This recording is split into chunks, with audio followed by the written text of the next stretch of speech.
Ja tak naprawdę pomagam ludziom, ja tak całe życie pomagam. Klientów kilkadziesiąt tysięcy obsłużonych, klientów detalicznych i firmowych, miliony. Kiedyś to było kilka milionów, kilkanaście miesięcznie i mieliśmy swego czasu 125 biur kredytowych. Byliśmy takim agentem, koordynatorem na całą Polskę. W rok kupowało się mieszkanie za gotówkę w naszej branży, ale były takie momenty, gdy bank zakręcał kurek z kredytami, więc te kupione mieszkania za gotówkę trzeba było szybko sprzedać po to, żeby utrzymać firmę. Te 20 lat nauczyło nas tego, że jeśli nie ma kredytów hipotecznych albo firmowych, samochodów nie ma, to nie ma leasingów, a ja jeszcze mam dotacje unijne i są jeszcze inne fundusze, z których mogę korzystać i to mi pozwala też przetrwać. No, jestem takim facetem od spraw skomplikowanych, jestem przyzwyczajony do takich ciężkich tematów, trudnych, nieidealnych. Rzeczy, których się nie da zrobić. To, czego się nie da zrobić, to staram się właśnie wykonywać. Jak się już naprawdę nie da nic zrobić, To w 3 dni. tak jest.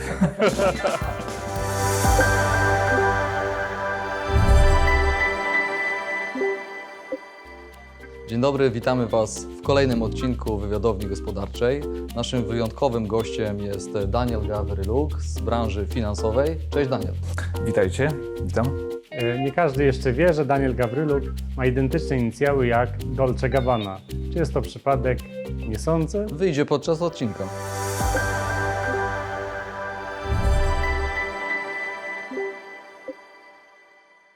Zanim zaczniemy dalej, to chcielibyśmy może stanie się to naszym rytuałem, być może, ale zaczniemy od małej niespodzianki, bo przygotowaliśmy Zaczniemy od coś pytania dla Ciebie. w ramach niespodzianki. Czy pamiętasz, kiedy pierwszy raz spotkaliśmy się w tym właśnie gronie? Ojej, to było już jakiś ładny czas temu, to 2 lata? Mamy wyjaśnienie. Nie lepiej? Tak. Mamy wyjaśnienie i prezent dla Ciebie. Najpierw pokażę gościom ten prezent, bo to jest dla nas wyjątkowy moment, wyjątkowe zdjęcie. Pamiętam to miejsce, właśnie. pamiętam to wydarzenie. Na odwrocie jest dedykacja właśnie dla Ciebie. Więc będziesz Bardzo mi mógł miło. na Twoje ręce, Super. na pamiątkę.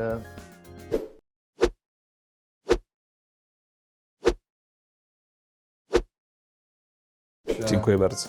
Tak naprawdę spotkaliśmy się w biznesowych takich sytuacjach i rozmawialiśmy często sobie o biznesie, dlatego się spotykamy.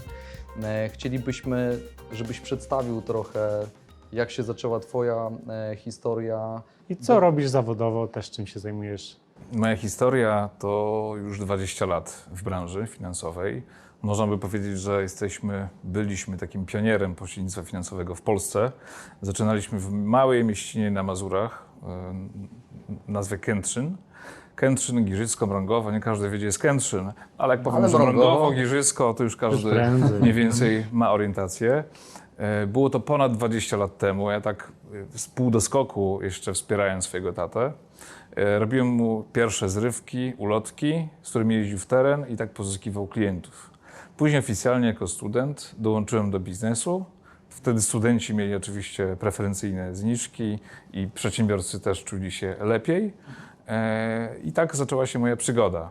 Tak naprawdę to 20 lat temu zapożyczone od brata pieniądze, 600 zł pamiętam do dzisiaj, użyczyłem swojego komputera i drukarki z akademika. Zakupiłem sprzęt, od taty dostałem kawałek blachy z szyldem, który trzeba było przerobić jeszcze, ale udało się to sprawnie zrobić. I na pamiątkę na szczęście kalkulator po mojej mamie, która pracowała w banku. Wow. I chyba tak mi się wydaje, że przyniósł szczęście, bo droga była wyboista, długa, ale trwa do dzisiaj, więc wydaje mi się, że to był taki szczęśliwy prezent. I to był ten kapitał początkowy, pożyczone 600 zł, kalkulator Absolutnie tak. i wsparcie rodziny. Tak jest. Kilka podstawowych szkoleń i tak naprawdę dostałem wędkę, przy pomocy której musiałem sobie sam radzić, łowić ryby. A powiedz, branża finansowa to co to znaczy? Czym się teraz zajmujesz? Branża finansowa to dla mnie możliwość korzystania ze wszystkich możliwych dostępnych instrumentów na rynku polskim, jak też europejskim, bo sporo firm, startupów fintechów działa spoza granic naszego kraju, ale w Polsce są to silne i mocno rozpoznawalne marki. I dla mnie świat finansów to nie tylko bankowe finansowanie, to jest również ten obszar pozabankowy, dużo ciekawszy, dużo więcej się tam dzieje i jest przygotowany na przyjęcie większego biznesu i śmiem twierdzić, że tam są też większe pieniądze. Znaczy, ja Cię kojarzę przede wszystkim z taką obsługą bardzo butikową, czyli wyspecjalizowaną i podejście, może utarte jest to indywidualne, ale wydaje mi się, że ono bardzo dobrze pasuje do Ciebie, bo wywodzisz się i z rodzinnej firmy, i z rodzinnego biznesu i masz takie podejście bardzo, które ja szanuję i lubię, bo podchodzisz do biznesu i do rozmów z klientami w sposób taki, biorąc dużą odpowiedzialność na siebie, oferując czy dobierając narzędzia finansowe. Czy to jest dobry wydźwięk? I jeśli jest, to powiedz, z czego on się bierze u Ciebie?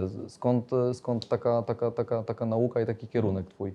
To jest dobre sformułowanie, Wojtku, ponieważ ja, biorąc pod opiekę klienta, daję siebie zawsze 100%. I te 100% to jest zawsze próba znalezienia wyjścia z trudnych również sytuacji, bo rolą pośrednika jest znaleźć takie wyjście. Przeważnie jest to klient trudniejszy, nieco trudniejszy niż taki prosty klient bankowy. I tam przez 20 lat w zasadzie w tym obszarze się wyspecjalizowałem, żeby tą pomoc móc zaoferować. To są, tak jak powiedziałeś, to jest duża odpowiedzialność, którą biorę na siebie, ale jeśli nie dowożę, to mówię dlaczego i z czego to wynika. Tak, żeby klient miał też jasność, żeby nie popełnił pewnych błędów, które mogą go w przyszłości dyskwalifikować czy wykluczyć z finansowania. A jeśli się uda, to będzie to taka lekcja pokory, która pomaga później zwrócić klientowi uwagę na to, co dobre i co należy wykonywać wedle pewnych schematów. A czy dla przedsiębiorcy łatwe jest w ogóle dogadanie się z bankiem? Czy jednak ta rola pośrednika jest tutaj pomocna albo w ogóle kluczowa? No śmiem twierdzić, że pośrednictwo finansowe jakby w przyszłości będzie się specjalizować właśnie w trudnych transakcjach. To będą transakcje firmowe, skomplikowane jakieś finansowania korporacyjne. Detal obsługuje się w zasadzie sam. To są aplikacje, wyciągnięcie ręki, przy pomocy których możemy sobie pozyskiwać kredyty gotówkowe, dokonywać zakupów, robić prosty factoring, proste finansowania. Finansowania firmowe wymagają jednak wiedzy i zaparkowania tematu tam, gdzie on być powinien zaparkowany.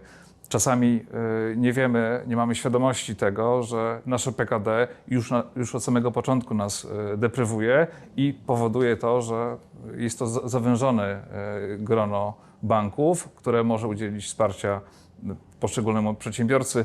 Oczywiście są jeszcze inne czynniki, które należałoby wziąć pod uwagę w pierwszej kolejności, tak żeby móc temat zaparkować w odpowiednie miejsce i zrobić to skutecznie. No to wielu właścicieli firm może być zaskoczonych, że kod PKD wpływa na ich scoring, czy w ogóle na ich pozycję negocjacyjną. Absolutnie tak. Czasami bywa tak, że klient firmowy robiący transakcje z innymi firmami powiązanymi też jest z automatu wykluczony. W czasach cyfryzacji i takiej większej inwigilacji takie sytuacje się zdarzają. Nawet przy leasingu, gdy klient potrzebujący leasingi jest gdzieś tam powiązany transakcyjnie z innymi klientami, zostaje automatycznie wykluczony. Znaczy widzisz, to o czym mówisz, to jest wynik wcześniejszych Twoich doświadczeń. I ja chciałbym trochę się zatrzymać, zanim dojdziemy i opowiemy trochę więcej o Master Profit, o Twoim czy waszym biznesie. To chciałbym też zapytać o tą taką drogę, jak w ogóle doszedłeś do kierunku wyboru finansowania? No wiemy, co powiedziałeś na początku, że Twój tata zajmował się biznesem, więc miałeś świetną osobę, wzorzec dokładnie do tego, żeby podglądać. Ale wiem, że masz też ciekawe historie, a nawet i zabawne i chciałbym, żebyś też o tym opowiedział, jak z tatą próbowaliście otwierać chyba wtedy już Aliory, jeśli niczego nie mylę. Jeszcze to były czasy G-Money Banku. Jeszcze G-Money Bank. Tak. To słuchaj, zacznijmy, może wróćmy trochę się w czasie i zacznijmy od tego etapu, zanim poszedłeś na studia i po studiach tak naprawdę zaczęła się taka faktycznie biznesowa ścieżka już Twoja z tatą.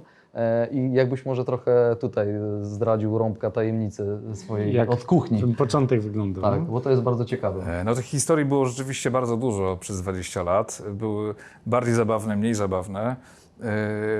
Historię swoją tak na poważnie z finansami zacząłem już na studiach.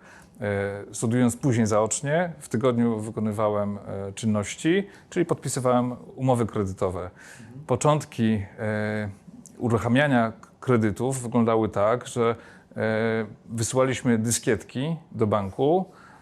Czasami te dyskietki dostawały pieczątką na poczcie, więc trzeba było ponownie wprowadzić wniosek, zapisać go na dyskietce, wysłać go pocztą do centrali. Tam trwała analiza, trwało to mniej więcej 2 tygodnie. Taki maksymalny kredyt gotówkowy to były 3-3,5 tysiąca złotych na jedną osobę i mniej więcej tak wyglądał jeden z pierwszych procesów, jeśli chodzi o pośrednictwo finansowe w Polsce. Później te czasy się zmieniły, oczywiście nastała doba internetu, wysłaliśmy pliki zaszyfrowane. No już teraz bardziej mówisz o rzeczach, które większość widzów, szczególnie pamięta. tych młodszych, w ogóle może nie wiedzieć, co to jest dyskietka. A to Nie tak jak wszyscy nawet z pendrive. poczty korzystają. Dokładnie. No. Dokładnie tak. Kolejna taka ciekawostka to to, że jako już franczyzobiorca G-Money Banku negocjowaliśmy duży taki kontrakt, duże takie stawki, które miały dać nam jakby chwilę takiej świeżości, takiego złapania wiatra w żagle po pierwszym kryzysie. To było w 2009 roku, przełom 2009-2010. Z tatą wtedy pojechaliśmy do centrali negocjować te bonusy tak zwane, tak to się nazywało. No i mieliśmy zaplanowany jeden dzień w podróży, więc mieliśmy wyruszyć rano, wrócić wieczorem. No i zbieraliśmy się do tego wyjazdu. W pośpiechu oczywiście wsiedliśmy w samochód, dojechaliśmy do centrali, do Gdańska i okazało się, że mój tato zapomniał garnituru. Zostawił go w garażu zawieszonym na wieszaku. Ja byłem w garniturze, szczęśliwie, bo nie zapomniałem o nim. Ale mój tato, no niestety musiał przyjść do prezesa, no tak jak był ubrany, czyli wygodnie w dresach po prostu. Super. Najzwyczajniej. Rewelacja. Więc no, chciałem, żebyście sobie wyobrazili miny prezesa i dyrektorów od sprzedaży, jakie były. No ale usiedliśmy, znaliśmy się już dosyć dobrze, więc jakby w takiej dobrej, przyjacielskiej rozmowie zaczęliśmy negocjować. I oczywiście wyobraźcie sobie, że po 1,5 godziny rozmowy pan prezes stwierdził, że no, pan Gawryluk to taki normalny facet, taki z krwi i kości. Super gość, trzeba mu pomóc i załatwiliśmy ten kontrakt. I to było duże dla nas zaskoczenie, ale też no, radość niesamowita. W tym wypadku dress code miał 2 znaczenia. Dokładnie tak. Ale nawet poszedłby o krok dalej. Zobacz, że dużo firm i takich wyjątkowych przedsiębiorców chwali się tym, że zaczynało w garażu, a z tego co wiem, to twój tata w garażu zostawił garnitur na wieszaku, Tak. którego po prostu nie zabrał ze sobą. No rewelacyjna historia, więc to jest świetne i może być pewną inspiracją dla wielu osób, dlatego że pokazuje przeciwności losu, które stają na naszej drodze, nie tylko biznesowej, ale często i życiowej. I może się okazać, że co z tego, że byłeś w dresie, tak?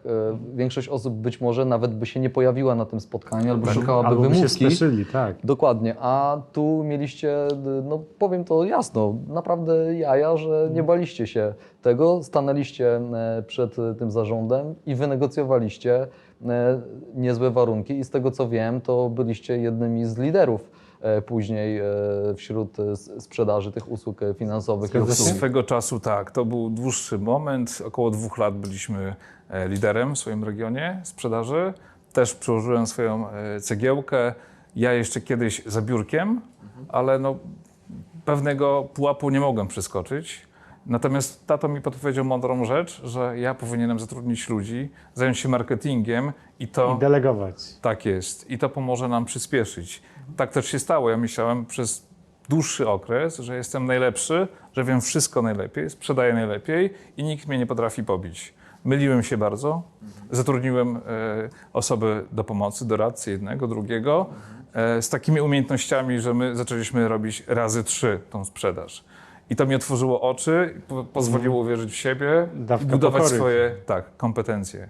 Super. Ja od taty się też bardzo dużo nauczyłem, bo przez 10 lat prowadziliśmy wspólnie firmę i poza takimi sytuacjami, która miała miejsce w Gdańsku, było jeszcze wiele innych, gdzie nauczyłem się jednego, że warto rozmawiać prostym językiem i prosto komunikować swoje potrzeby i uczucia. I tym myślę, że wygraliśmy sporo, bo ja też tak szkoliłem ludzi swoich, którzy teraz do dzisiaj pełnią takie dosyć zacne funkcje w placówkach bankowych, są dyrektorami, szefami sprzedaży. To takie moje małe... I trochę dzięki prostocie sukces. tak wysoko zaszli, nie? Dokładnie tak.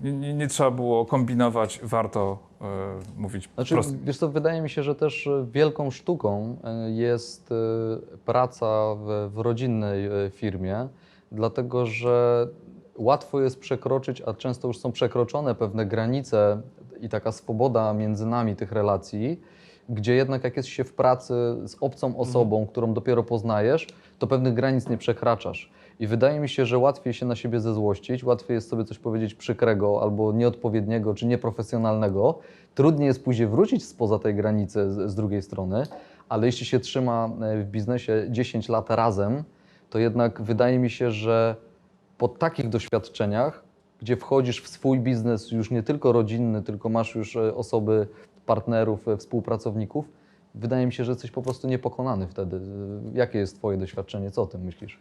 Trochę tak. Ja miałem przyjemność pracować z tatą, gdy miałem 25 a 35 lat. To był wiek buntu, ja się wtedy też dużo uczyłem, poznawałem świat, ale też było mnóstwo tarć między nami, bo ja miałem swoją koncepcję biznesu, mój tata miał swoją koncepcję. I jak to tak to bywa czasami, że jak się odwiedza oddziały cudze i się podkopuje czyjś autorytet, to te sprawy różnie się mają. Natomiast ja kiedyś usłyszałem od pracownika taką sytuację, że przyjeżdżam sobie do Kętrzyna, omawiamy sprzedaż, podsumowanie miesiąca robimy, podpowiadam, jakby to miało funkcjonować, moim zdaniem lepiej. Wtedy mojego taty nie było na spotkaniu, więc poprowadziłem je tak, jak potrafiłem najlepiej. Po czym po tygodniu się dowiaduję, że pracownik powiedział, że super Daniel, że mi to mówisz, ale twój tato jest tutaj jakby na miejscu i jednak będziemy robić to tak, jak on robił i tyle. Oczywiście I całe to spotkanie, to co mówiłeś, czar, odbiłeś tak, się troszkę, nie? czar prysł, więc jakby było dużo sytuacji takich, gdzie musieliśmy się docierać. Później my zaczęliśmy to też rozumieć i zaczęliśmy się już świadomie uzupełniać i nie wchodzić w te kompetencje po to, żeby firma była bardziej spójna i bardziej zintegrowana. Hasło. Wyższa kultura bankowości. Czy coś Ci mówi to hasło? Do czegoś nawiązuje? Bo mam takie wrażenie, więc trochę tak zaczepiam. zaczepnie zadaję to pytanie. Tak, bardzo dużo, bo to jest kilkanaście lat, które takiej ciężkiej pracy, ale ciekawej, bardzo fajnej, efektywnej, którą wykonywałem na rzecz Alior Banku. I tak większość osób mnie kojarzy. Daniel Alior Bank. 13 lat takich w zasadzie działań w terenie, bo placówka franczyzowa to był taki pomysł na biznes w powiatach, który się sprawdził i się świetnie sprawdził, nie w dużych miastach, ponieważ w powiatach agenci mogli mieć większą swobodę działania, jeśli chodzi o marketing. I myśmy taki marketing wykonywali nierzadko też jako pierwsi. Na przykład robiliśmy Dzień Dziecka w naszych placówkach, cyklicznie rok do roku. Były konkursy, były rysowania, te akcje były powtarzalne. Później wyszliśmy do miasta i wspólnie z miastem taki Dzień Dziecka nie jeden zrobiliśmy. To były specjalne akcje promocyjne, na przykład na wyjście do kina dla całej rodziny, jako dodatek do kredytu, albo wyjście na pizzę, wyjście rodzinne do pizzerii, więc tych akcji było bardzo dużo. Myśmy też sponsorowali kolarzy, tak naprawdę. I robiliśmy szereg różnych takich mikroakcji, które pomagały agentom zaistnieć na rynku lokalnym. Myśmy bardzo mocno zabudowali te relacje z naszymi klientami. Przez wiele lat utrwalane były, a jak już sięgnę pamięcią do lat 90., kiedy zaczynał mój tato w Kętrzynie swoją karierę pośrednika finansowego, bo tak możemy powiedzieć, to pamiętam, gdy ja już jakby wychodząc jakby operacyjnie z Kętrzyna, po blisko 20 latach miałem okazję obsługiwać drugie pokolenie naszych klientów. Więc to taki też mały mój sukces, gdzie tak naprawdę wychowaliśmy pokolenie. Pamiętam do dzisiaj te czasy, kiedy w banku nie można było dostać kredyt, to utarło się takie powiedzenie, że w banku nie dostałeś, idź do Gawryluka, Gawryluk cię nie oszuka. Super. I to tak pocztą szemraną ten mikromarketing zrobił właśnie Czyli taką robotę. marketing szeptany, no chyba jednak najlepsza Też. z opcji, prawda? Absolutnie tak, bo to, co się widziało w telewizji, te duże kampanie, te meloniki, które zlatywały, ta cała akcja, no, wyglądała pięknie, wspaniale, natomiast tak naprawdę no, ktoś musiał tą produkcję wykonać i to byliśmy my, a my znaliśmy najbardziej potrzeby klienta i tym potrzebom wychodziliśmy naprzeciw. Daniel, a powiedz w ogóle, co lubisz w swojej pracy najbardziej? Czy chodzi właśnie o liczby, cyfry, czy o budowanie relacji, czy w ogóle budowanie też biznesów, czy no, realizacji jakichś planów? Ja tak naprawdę pomagam ludziom, ja tak całe życie pomagam. Odkąd pamiętam, były zawsze te kredyty, ale też były skomplikowane sytuacje. Każdy PESEL to jakaś historia. Tych historii przetarło się już mnóstwo w moim życiu. Też wiem czasami, na jakie cele były udzielane kredyty, bo rozmawialiśmy z klientami dosyć szczegółowo i jakie cele udało się osiągnąć. Więc ja nie wstydzę się mówić tego, że całe życie pomagam, no bo tak naprawdę taką mam rolę. Jeśli ktoś przychodzi do mnie, to prosi mnie o pomoc. Więc ja tej pomocy udzielam i robię to w należyty sposób, najlepiej jak potrafię. A liczyłeś kiedyś, ilu miałeś w ogóle klientów w karierze, albo jakie finansowanie w sumie zdołałeś zorganizować? A jak wspomnę o cyfrach, to może być tego klientów kilkadziesiąt tysięcy obsłużonych, klientów detalicznych i firmowych, miliony, kiedyś to było kilka milionów, kilkanaście miesięcznie, więc tych milionów było bardzo dużo. Nie jestem w stanie tego policzyć, ale zatrudniliśmy ponad 180 osób i mieliśmy swego czasu 125 biur kredytowych. Byliśmy takim agentem, koordynatorem na całą Polskę. Byliśmy w zasadzie w całym województwie, w całej Polsce, od Szczecina po Stalową Wolę, od Białegostoku po Zgierz, tak naprawdę. Białystok, Kętrzyn, Ostróda, Sochaczew, byliśmy wszędzie. Czy ta branża bardzo się zmieniła? No bo masz 20-letnie doświadczenie.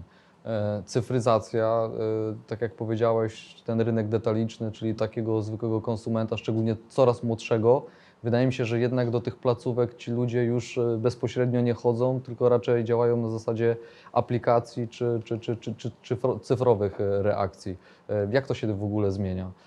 Tak, widzimy trend, gdy młodzi odchodzą od tradycyjnych oddziałów. To bankowanie odbywa się tak naprawdę po godzinach w telefonie, szanując jakby swój czas i dużą rolę odgrywa bank, w którym mamy swoje finanse ulokowane, na ile on jest gotowy i operacyjnie jest przygotowany na taką rewolucję cyfrową.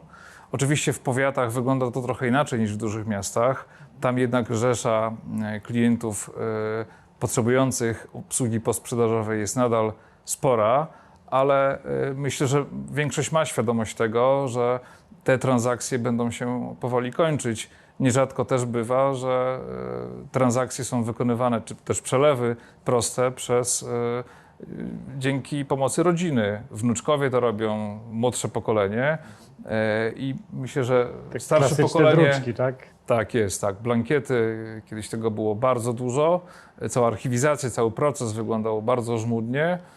Tak podobnie trochę jak na poczcie, tak można sobie wyobrazić. W tej chwili to się odbywa z poziomu aplikacji, to jest jedna czynność, dokładnie tak. Więc tych transakcji będzie mniej. Natomiast przy kliencie firmowym ta czynność, ta znajomość, ta wiedza, te kompetencje będą nadal odgrywały sporą rolę. Jeszcze przez na pewno kilka najbliższych lat. A myślisz, że później co się zmieni, że Twoja branża na tyle się zmieni, że osoba z tak dużym doświadczeniem jak Twoja ma szansę zaistnienia dalej na tym rynku, czy wejścia jako nowej osoby Z na ten rynek? doświadczeniem sobie poradzi. Pytanie kto. Czy to jest w ogóle przyszłościowa branża? Czy takie osoby z Twoim doświadczeniem będą na rynku jeszcze potrzebne? Ja myślę, że tak. To jest taka trochę praca już takiego dinozaura, powiedziałbym. Taka żmudna, którą trzeba lubić. Ja akurat lubię tą pracę, ponieważ ona co rusz daje mi nowe możliwości. Tu nie tylko chodzi o dostępność nowych produktów, ale też otoczenia i szansy, jakie daje nam rynek. Na przykład teraz, gdy mamy tendencję jakby ruchu finansów w stronę venture capital i private equity, to jest jakby te 5 minut pole do popisu, gdzie warto się wykazać inicjatywą i sporo takich transakcji przeprowadzić. To są oczywiście skomplikowane, duże transakcje, ale one są na pewno opłacalne, na pewno są ciekawe i wnoszą nowy powiew świeżości w zawód pośrednika finansowego. No i to jest też level wyżej, już poziom bardziej zaawansowany poziom Z trudności. pewnością tak. O ile wiedzę bankową wydaje mi się, że mam opanowaną, to w segmencie finansowań zagranicznych funduszy jest jeszcze sporo do zrobienia i dla mnie jest to też ciekawe. Są to ciekawe rozwiązania, bardzo mi pomocne, bo ja korzystam ze wszystkich możliwych instrumentów finansowych, też dotacje unijne, to jest kolejny obszar, mam swój zespół osób, z którymi robimy takie finansowania. Leasingi, faktoringi są oczywiście prostsze, ale obsługa firm, większych firm, jest to nie lada wyzwanie i myślę, że rynek będzie tego potrzebował. Zgadzam się, bo myślę, że to się bardzo rozwija. Wydaje mi się, że po prostu będą większe tematy, te detaliczne, tak jak sobie rozmawiamy, one po prostu znikną w sensie takiej obsługi. Tak, nie będą wymagały obsługi. Dokładnie, bo to będzie automatyzacja pełna, ale wydaje mi się, że szczególnie duże pieniądze lubią indywidualną obsługę i lubią mieć I trochę ciszy, skrojony garnitur na miarę, mam wrażenie. Absolutnie tak, bo ja też od 20 lat działam też z polecenia i te relacje wypracowane przez lata z klientami powodują to, że dzisiaj robimy kredyt, za chwilę robimy leasing, a być może będzie niebawem potrzebny factoring i tych transakcji się robi bardzo dużo, a klient z polecenia jest dla mnie najlepszym klientem i dowodem na to, że robimy to dobrze. I pytanie, czy godne polecenie są studia wyższe, to jest jeden z ulubionych tematów Wojtka. Wiedziałem, że mnie Wojtek to może też... zapytacie. No w moim przypadku myślę, że nie. Ja jestem z wykształcenia nauczycielem języka polskiego, żeby było ciekawie. Jestem też dziennikarzem, jestem też marketingowcem. Jak się okazuje, połączenie tych trzech cech plus bycie otwartym oczywiście na świat i jakieś geny sprzedażowe wystarczają do tego, żeby poradzić sobie w sieci finansów. Pamiętajmy, że Excele to też są zaszyte machiny i przetwarzanie strategii scoringowych to też jest komputer, więc jest o tyle łatwiej i prościej się poruszać, że sporo transakcji jest wykonywanych dzięki właśnie aplikacjom i systemom transakcyjnym. W związku z tym te cyfry i znajomość Excela nie jest aż tak istotna. Liczą się umiejętności sprzedażowe i oczywiście wiedza, którą koniecznie No właśnie, trzeba nabyć. ale u Ciebie nie ma... Większe znaczenie, mam wrażenie, ma praktyka niż sama teoria, dlatego że z naszych rozmów, też i wcześniejszych, ja wywnioskowałem, że Ty bardzo szybko zacząłeś pracować, czyli bardzo szybko uczyłeś się praktycznego punktu widzenia, a nie teoretycznego. I to mnie też w samym biznesie bardzo, bardzo kręci, bo wydaje mi się, że często jak spotykamy ludzi, którzy odchodzą z korporacji, to pomimo wyuczonych jakichś studiów, my po studiach zazwyczaj nie jesteśmy kompletnie przygotowani do zawodu. Często kończą ludzie studia i robią w życiu zupełnie coś innego, bo po drodze napotykają coś innego, co ich kręci. I u Ciebie wydaje mi się jest też trochę Dokładnie tak. Absolutnie tak. Ja tak się śmieję trochę, tak z perspektywy czasu mówię, że praktyk świata finansów. I rzeczywiście tak jest, bo to moje doświadczenie to kiedyś były tylko kredyty gotówkowe przez wiele, wiele lat. Później były to kredyty mieszkaniowe. Był taki moment, gdzie sprzedawało się tego bardzo dużo. Później z racji podpisanych umów franczyzowych, na przykład z Raiffeisenem, nauczyłem się dużo o leasingu i o branży CFM, w której jestem do dzisiaj. a później przyszedł Alior, kredyty firmowe, większe, mniejsze, jednoosobowe działalności, spółki, duże korporacje. I teraz mamy czas taki, że weszły fundusze venture capital, private equity i to jest normalność. Z tego co wiem, to Szkoła Główna Handlowa łączy was obu. Tak, zauważyłem to również. Przypadek? No Nie sądzę.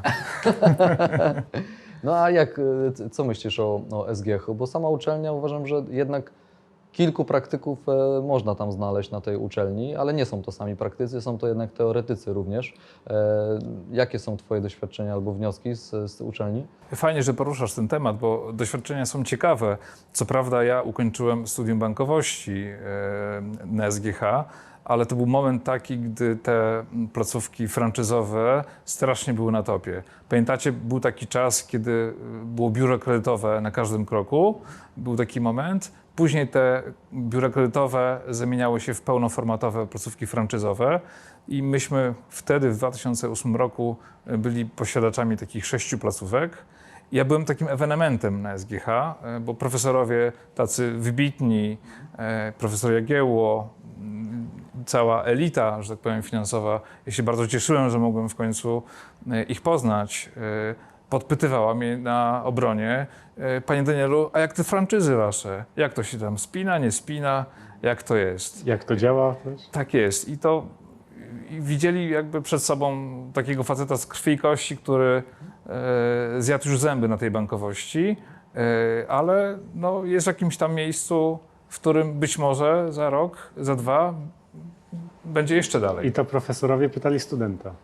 Tak było. Ale to jest, wiesz co, akurat fajne w tej uczelni też, że ci profesorowie nie są z kolei zamknięci z racji tego, że nie praktykują często, czy nie są w najnowszych nowinkach, powiedziałbym, chociażby nawet takich finansowych, bo po prostu nie praktykują tego, bo wchodzi coś nowego. To wydaje mi się, że i tak są fajnie otwarci i właśnie są chętni tej wiedzy takiej praktycznej i uważam, że wtedy te wykłady są też bardzo fajne, jeśli łączy się tą praktykę z teorią na SGH-u, ale i tak wolę spotkania typowo z praktykami, bo wydaje mi się, że skraca się te teoretyzowanie i wchodzi się faktycznie w prawdziwy biznes, w prawdziwe życie. Tak, skraca się dystans i są konkrety. Ja zawsze lubię konkrety. I na tym bazowałem zawsze. Wojtek, czy zaprosimy kiedyś profesora? Słuchaj, ja jestem bardzo otwarty. Z przyjemnością znam niejednego profesora i mam bardzo dobre zdanie o nauczycielach. Jest to też i pokroju Twojego. Zresztą w naszych czasach do nauczycieli i w podstawówce mówiło się profesor. Nieważne, czy był magistrem, czy tak. profesorem. Zdecydowanie. I to też mi się podoba, bo pewne rzeczy jednak zanikają, mam wrażenie. Ale wiesz co, rozmawiamy sobie też o miłych rzeczach, o sukcesach. Czy masz jakąś taką historię albo takie sytuacje trudne w Waszej branży, z którymi się spotkaliście, które też dokładały Wam być może siwych włosów albo takich problemów, że zastanawialiście się, co będzie dalej? Oczywiście były takie momenty. My przerabialiśmy 2 kryzysy finansowe. Teraz mamy 3. Jak to się skończy, nie wiem, nikt nie wie. Ale rzeczywiście były takie momenty, gdzie w rok kupowało się mieszkanie za gotówkę w naszej branży, ale były takie momenty, gdy bank zakręcał kurek z kredytami i przez 3 miesiące, jeśli masz kosztów na przykład na poziomie 80 000 miesięcznie, takie 3 miesiące bez sprzedaży, no powodują to, że pewne... Że robi się bardzo ciepło. Dokładnie tak. I my przerabialiśmy takie momenty, więc te kupione mieszkania za gotówkę trzeba było szybko sprzedać Spieniężać. po to, żeby utrzymać firmę. Więc my mieliśmy też takie momenty, gdzie ratowaliśmy firmę i też nasi ludzie to widzieli. Zachowania były przeróżne, ale większość, bo myślę, że zbudowaliśmy bardzo mocny team, rozumiała to i w kryzysie też zgodziło się na obcięcie pensji po to, żeby ten biznes utrzymać. Żeby ratować. Tak jest. I my ten biznes utrzymaliśmy wspólnie i mam taką cichą satysfakcję, że przez lata myśmy mieli doradców, z którymi związani byliśmy 10-12 lat. Po prostu byliśmy jedną wielką rodziną. Ja tak się śmieję też, że ja jeszcze jako ówczesny kawaler dosyć długo, zamiast dzieci miałem takie właśnie dzieci placówki bankowe. To były moje dzieci, bo ja tam lata pracy poświęciłem i czasu. I życia, tak naprawdę. I życia. I życia. Dokładnie, swoją młodość. Chciałbyś się podzielić czymś, co po latach możesz powiedzieć, co nauczył Cię biznes? To jest Czyli taką nauczką, lekcją właśnie biznesową, albo podpowiedzią dla naszych młodszych widzów, co robić, a czego nie robić. ale też i przedsiębiorców, osób w Twojej branży, ale też w różnych innych branżach, bo wydaje mi się, że nasze doświadczenia mogą pokazać ludziom też trochę inną perspektywę. Inną perspektywę. Ja osobiście czuję się spełniony w branży. Jestem nadal jej ciekaw, jestem otwarty. Myślę, że to jest jakby istotne. Na pewno pracowitość i konsekwencja w dążeniu do celu. Jeśli mamy jakiś cel i chcemy go osiągnąć, to naprawdę musimy dać siebie wszystko 100%. Czyli klasyka, pracowitość i konsekwencje. Nie odkrywam nic nowego tutaj, niestety. Ale w mojej branży, gdy to pośrednictwo się zmienia i to bardzo mocno, należałoby mieć też pomysł na siebie tak naprawdę. Dużo szans stwarza na przykład też networking, zainwestowanie w markę osobistą. To zamiast marketingu wykonujemy inne czynności, które częściowo są takim marketingiem naszym, ale naszej osoby. Nie każdy, kto jest mocny sprzedażowo, nadaje się do tego. Niektórym się udaje, lepiej, gorzej, ale być może to jest jakaś metoda, żeby przetrwać i na tym rynku pozostać. I tak sobie myślę, że może taką cechą też jest odporność psychiczna, bo mieć 80 000 kosztów stałych miesięcznie i to przetrwać, no to jest duże wyzwanie. Nie każdy by temu podołał, na pewno.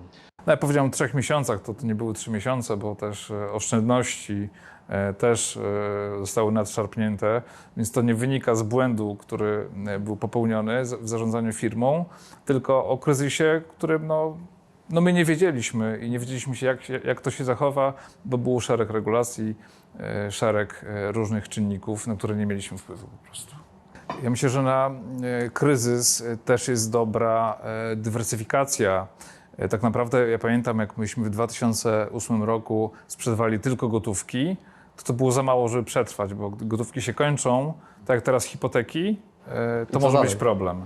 Tak się też śmieję z siebie, że jestem takim sprzedawcą wszystkiego, jak w markecie. Leasing, factoring, gotówka, hipoteka.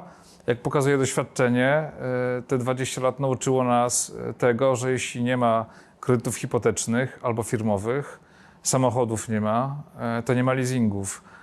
A ja jeszcze mam dotacje unijne i są jeszcze inne fundusze, z których mogę korzystać. I to mi pozwala też przetrwać.